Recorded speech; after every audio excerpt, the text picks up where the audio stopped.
All right, let's just keep going. We did Wolverine issue 154. Now we're on to issue 155, the fight between Deadpool and Wolverine. I was talking about how this is by Liefeld. Everyone knows who he is. He's my best friend and favorite creator on the history of the planet ever, and no questions asked because he's just amazing, right?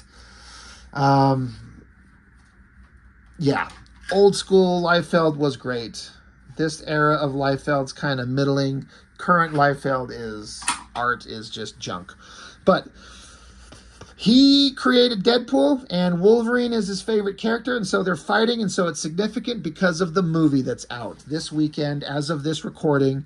Now, obviously, I'm recording these before the movies actually come out, so I hope by this time you've gone to see it. I hope you enjoyed it. I hope I enjoyed it. I know I did not enjoy these comics because there's no way that you can. One trope that I get sick of, and there's so many artists that were doing this all the time, they seem to think it was so clever, is to have two different faces of two different people, but draw it as a single face, but then split it down the middle. This is one guy, this is the other guy. Like, it was clever one time. It's not anymore. I get really sick of it. I think the creative teams are probably the same. As with the previous issue, I did not read these. I am not going to read these because fuck that. I am here for the art. And good or bad, bad. Rob Liefeld, plot pencils. Norm Ratman inks. I was giving Ratman big credit for doing some really interesting stuff and kind of refining Liefeld's pencils in a way that was making it look a lot better than it normally does in certain places. But then at a certain point, you could just feel Liefeld running out of steam, running out of energy, can't make everything look good. So then he hands off some really weak-ass pencils, and Ratman's stuck trying to make it look kind of dynamic and interesting. As a double-page spread, again, where are they? There's no backgrounds anywhere here, so they could be in the desert, in the forest, on the roof of a building, on the top of a bus, for all you fucking know, And so, just more random ass character design. Cybernetic girl, arms and legs, like blood wolf hair, giant guy with like corrugated tubing for hair and like a horror movie hockey mask kind of face. Whoever the fuck this guy is with goggles and straps and boots, and who cares? These are a bunch of nobodies just showing up. And I don't know if anybody was ever introduced before, but this is just some crap that Liefeld's just throwing new character designs at us. That's fine. But the last issue kind of started out artistically kind of not bad, with compositions of the battle between Wolverine and Deadpool looking pretty damn good. This is some weak shit. There's no life, there's no energy, there's no interest. It just feels like he doesn't care. It's just like, just get through it, punching a guy, jumping in the air. There's no passion behind it. It's not there. Wolverine slashes down against this guy. I mean, the way his head kind of goes wobbly, it makes me think he's like a hologram. But then he's still able to grab Wolverine and lift him in the air. So I don't know. Again, I'm not going to read this to try and see if it explains anything to me. Good Lord. Dark Angel, Jessica Alba, when that show came out, she was quite literally the most beautiful woman I'd ever seen in my life, and remained that way for a little while. And she still is attractive to this day, but good Lord, I'd never seen anybody like her ever. The show is kind of not that interesting. But here are these guys. There's no backgrounds. We don't know where they're at. And it's just Wolverine and then a bunch of nobodies. Fighting, slashing, angry, screamy faces. They're always staring at us. This is the thing Liefeld does all the time. The character's always looking at us. Staring at us, staring at us, staring at us. Screamy face, screamy face. It's just who cares? Not one indication of background anywhere on all these pages. You have no idea where these people are. Nope, not one bit. Back over to Deadpool, stealing the body, in a, you know, a liquid tube of Siren, Teresa Cassidy. She had a tube in her mouth I was talking about in the previous issue where when you're in a tube of water and you're unconscious and you need to be kept alive and in preservation like this, you need to have an air tube on your nose and your mouth. But now, all she had was one in her mouth. But now it's not there. So I don't know how she's staying alive in this water. And you could be like, oh, it's that fluid like in the movie The Abyss where you can breathe the liquid. It's that. Okay, sure, fine. I'm sure that level of thought was placed into this story. Giant fucking guy smashes through the wall. Wouldn't it be great if this giant guy picked up this canister and thought it was like a shot of tequila and she was like the worm or something like that and just chugged the liquid and swallowed her? I'm telling you, I could write a great book. Oh yeah. So was there a hint of background? I mean, he put some lines for a floor. Sure. Now, giant double page spread. We got to flip over. Deadpool and Wolverine fighting right there. There you go. Colorist is doing a really good job. Liefeld is being Liefeld. You love him or you hate him. I don't think most people are not kind of like middle ground on him. They're either just like think he's just God in comic book form, or they think he's the devil and he's just the worst thing ever. Still no backgrounds. Let's see if we get through all these pages and get any semblance of backgrounds anywhere besides a couple of parallel lines on the ground like we've seen. I guess that's a shot of Deadpool kicking. It looks like he's jumping, and then he just kind of has his little heel kicking Wolverine in the face. And then I guess he's punching him. It's weird to have Wolverine's head spun around looking at us and still seeing the front of Deadpool's face too. It's getting lazier. First book was a little bit more time spent and thought spent, and here we got Deadpool kicking. I mean, like, come on.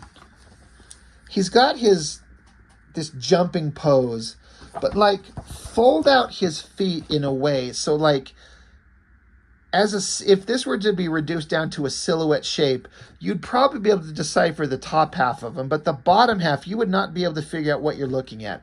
Like angle his knee down and have his foot coming out so it's not so like folded in and hard to decipher what you're looking at. And then I guess hits him doing a double kick down on Wolverine's head. Again, the colorist is doing a good job.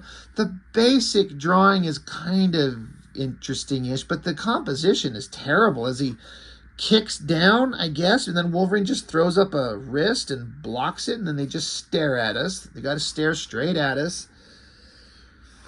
Now Deadpool's just standing there. We got Wolverine's claws out. Big, giant, faceless guy in the background. And this artwork is getting significantly less interesting.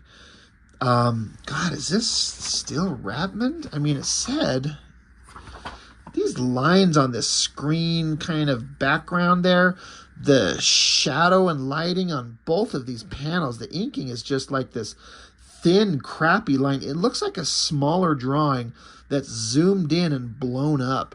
These are actually terrible. I feel like this isn't Rapmond inks.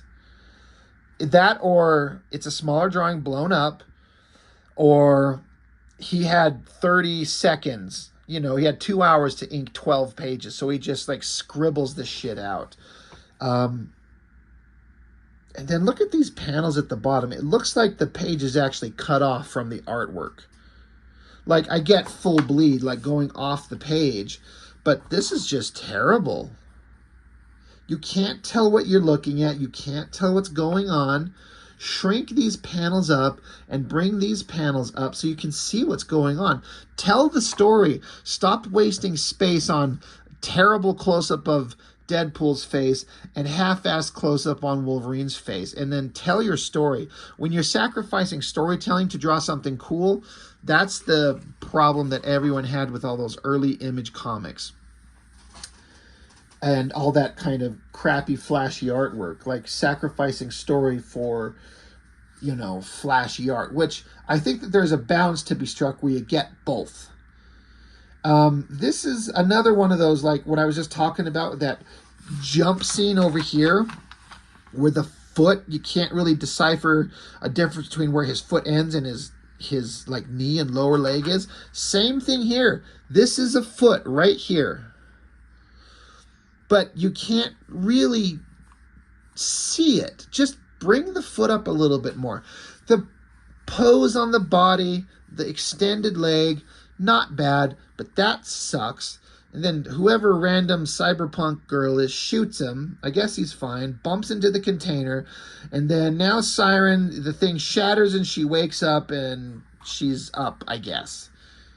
It's just that simple. And then the amount of time and effort. Like, this is such a lazy page. Everything is lazy except the Deadpool shot. Still no backgrounds. There's just, you know, the big tube with the girl's body in it. No backgrounds anywhere. I wonder if we're going to get through an entire issue with no backgrounds of any type anywhere. That would be actually fantastic. So she comes out of the tube. Random guys like what? And random girls like what? And Wolverine's like what? And Deadpool's like what? And all these fucking guys. So then he's going to like draw, you know, sexy girl jumping up and she's doing her sonic scream.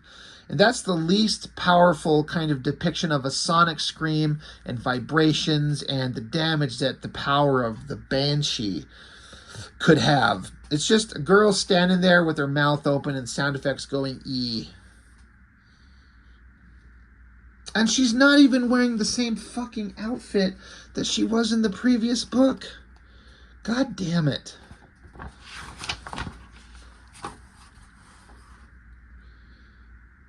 Like, it's not even the same bottoms. I guess you could be like, it's not a big difference. But look, this huge tapered V shape.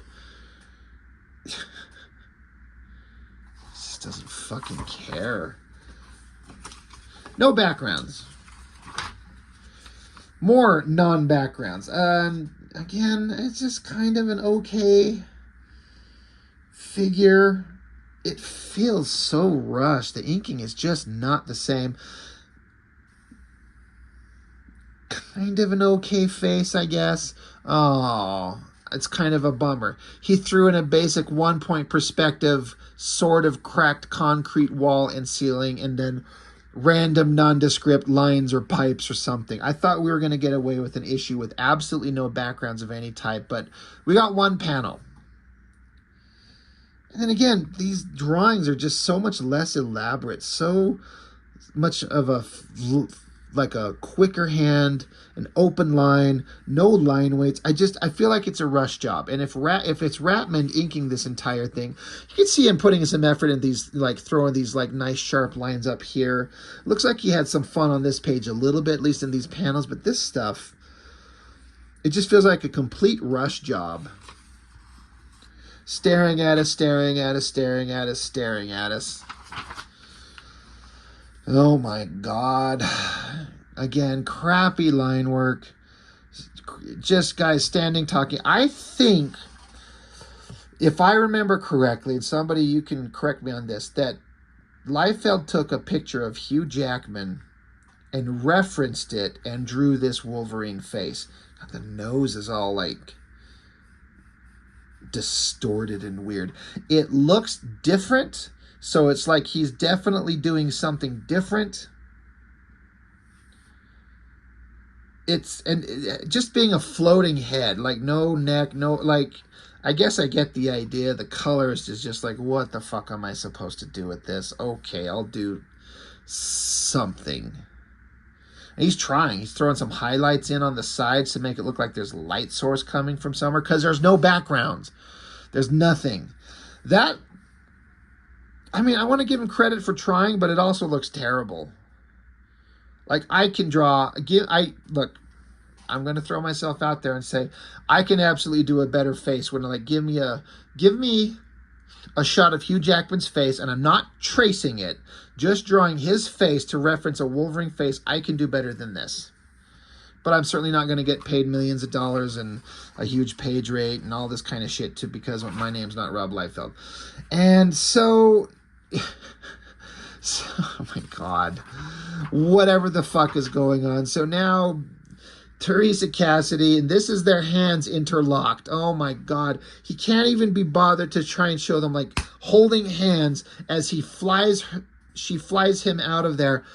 What is this? It's like a cracker and a tube shape with smoke coming out of it and water. There have been no established backgrounds anywhere. They were inside some kind of structure somewhere. Now he just throws in like just an angled shape and some round thing that's billowing smoke. That is embarrassingly stupid. Oh my God, it doesn't make any sense, except that you get the indication that they're flying off. And then down here, buried around the word bubbles, are little shapes of what's supposed to be Wolverine and whoever the random ass fuck this guy is. That is so bad.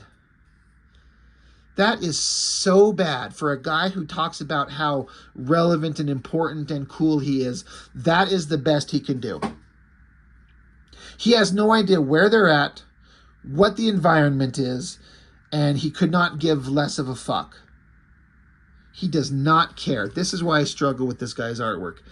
Then now Wolverine's coming up somewhere. It's at nighttime. There's shadowy, like, leaf, indications of shadowed leaves on his figure there. He's sneaking up behind a guy that you don't see here. So there, I guess we drew a gate and then some reverse silhouette of some building. And then there's a guy, just a guy, and Wolverine comes up behind him and, like, embraces him, and I don't know, he's sticking something in his ass. The guy just curls up on the ground. It's just such piss poor storytelling. It's just terrible. And then villain from the previous book shows up and teleports in, and now we got a face shots as he stares at us with the little beady eyes, stares at us, stares at us. Stares at us, and you get some background, but they're out in the forest, so I'm going to throw in some like jagged lines to indicate, trees, and then let the colorist fill it in. You get this big giant shot where Wolverine looks like these guys are not standing on the same ground. If they were, their knees would be on the same kind of plane. So Wolverine looks like he's 50 feet tall. Or this guy looks like he's a hobbit. And Wolverine's already almost a hobbit in terms of like this character design. And man, he's got a bulge in his fucking pants. But he is Wolverine, so I'll kind of accept he's got a huge cock. And after a big fight, he's just sitting there, he's getting a little excited, and he's got no one to pound ass on. So these guys better look out for themselves. And that's it. Next issue, Spider-Man. That was fucking horrible. That was just the worst. It started out kind of okay. Like, I'm sorry. I don't know how anybody could defend this. It's just, Liefeld had something that worked. Obviously he did. Right time, right place, right vibe, right style. New Mutants and X-Force, legitimately interesting and fun, and I still like him to this day. But the man does not care. He'll tell you he cares, and he'll scream that he cares, and he'll call you out on social media, and he'll scream at you on a live video, and he'll block you and tell you that you're a jealous loser and a sad sack of shit, and you're a piece of garbage if you don't just respect him. But his work speaks for itself, and it's just terrible. And I bet he got paid a lot of money. And for some reason, I bet retailers bought a bunch of these books because it's Liefeld drawing Wolverine and Deadpool. People are going to love it, so we buy a bunch of it. So the sales go up. But whoever talks about these is like, you remember that great, 2-issue series of Wolverine and Deadpool that Liefeld did? Do you remember that great series? No one talks about it. It just exists. It's just a thing he did. We talk about X-Force, we talk about Youngblood, and we talk about his attitude and his controversial nature, and that's what we talk about with Liefeld. But this stuff is just, I'm going to just shut up. Wolverine Deadpool. I hope the movie was awesome. I bet it is. I bet it's 1 trillion times better than this crap. So that's all I've got for now. Thank you for watching. I really appreciate it. I'll see you next time.